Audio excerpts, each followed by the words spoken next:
Hey, what's up everybody? This is C.L.S. on the one. In today's video, I will show you how to install vinyl sheet flooring on an unfinished wooden staircase.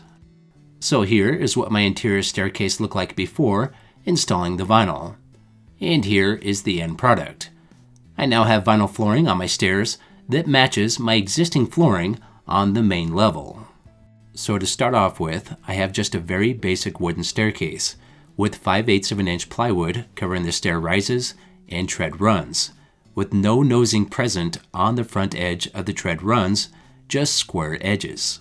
To prep the staircase, I thoroughly clean the steps first, then seal the edges with caulking and paint.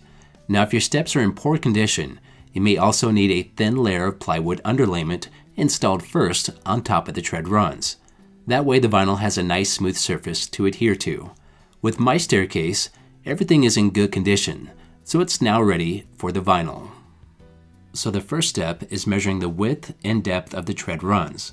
More than likely, your staircase will not be perfectly symmetrical, so you should measure each step separately to ensure you get the best fit possible with your vinyl.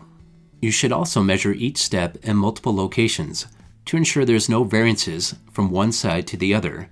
If there is, you can usually just split the difference between the two sides to find your measurement.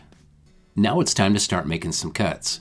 This is vinyl sheet flooring, and it is waterproof and features a cushion backing with a thickness of around 3 millimeters.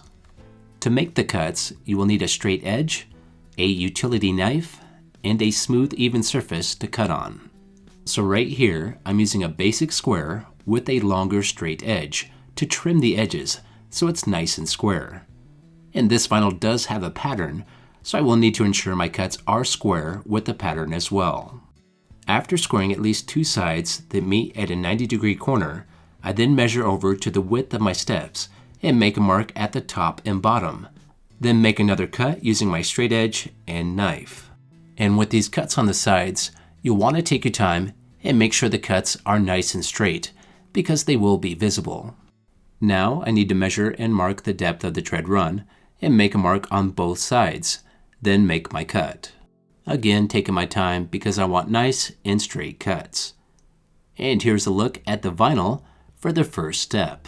Now I can just continue on and cut the vinyl for the remaining steps, while making sure to label each cut piece of vinyl with the correct step if different sizes are involved. Now it's time for a test fit to make sure the pieces fit correctly before I glue them down in place. So I'm checking here to make sure there's no big gaps or oversized areas with the vinyl. And everything looks good here.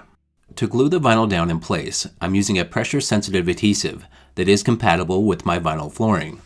To apply this, I'm using a small short nap roller and basically just painting the entire tread run area. The adhesive can also be applied with a V-notch trowel as well. When applying the adhesive, it would probably be a good idea to only do a few steps at a time, because you will not be able to step in the areas where the adhesive is. After applying this particular type of adhesive, you need to let it dry until the point it becomes really tacky, which takes about 20 to 30 minutes. So my adhesive is now ready, and it's time to place my first piece of vinyl in position. So I'm carefully aligning this piece starting on one side, then I press it down and work my way to the other side, making sure it stays aligned. Then, with just my hands, I begin firmly pressing down on top of the vinyl in a squeegeeing motion. Then I repeat the same process for the next step. So here's a look at the vinyl I just applied on the first couple of steps. And this vinyl is now ready to be rolled to remove any bubbles and achieve better adhesion. For this, they do sell hand rollers such as this one that work great on steps. When you're rolling the vinyl, you should start in the center, then work your way to the edges, while pressing down firmly. After rolling the vinyl, I then continue to do 2 steps at a time until I reach the bottom, repeating all the same processes I used on the first 2 steps. I also have a landing on my staircase as well, which was treated just like another step, only bigger. Now that I have all my vinyl installed, it's time to measure the height and width of my stair rise for each step. The stair rise might end up being the same for all the steps, but if it's not, you should mark down each stair rise measurement to ensure the best possible fit for stair riser caps, which will be the next step. So stair risers can be purchased at your local hardware store, but these can get a little pricey. So I decided to just make my own using a 4x8 sheet of 1/4-inch plywood underlayment, which saved me a lot of money. Before making any cuts, I went ahead and painted the sheet of plywood to my choice of color, which is just white. Then I used a table saw to cut the plywood to the appropriate riser measurements. And here is my stair risers after making all the cuts. So at this point, if there's any chip paint on the edges, that should be touched up first before installing the risers. These risers will be glued and stapled in place, but a test fit should always be done first to make sure the risers fit properly. Now I will apply some construction adhesive to the back side of the riser in kind of a wave pattern, along with a bead around the perimeter, being at least 1 inch away from the edges to prevent the adhesive from squeezing out past the edges. Next, I firmly press the riser in position, then tap the riser with the side of my fist to help set the adhesive. Then I use my staple gun with 3/4 inch long staples and drive a staple at the top and bottom in the center and sides. This step is somewhat optional, but this will ensure that your risers stay in place while the adhesive cures.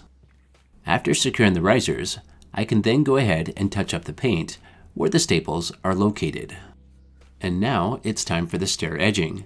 So for this, I will need an accurate measurement of the step edge across, and some stair corner edging such as this, which is available in a variety of colors and sizes.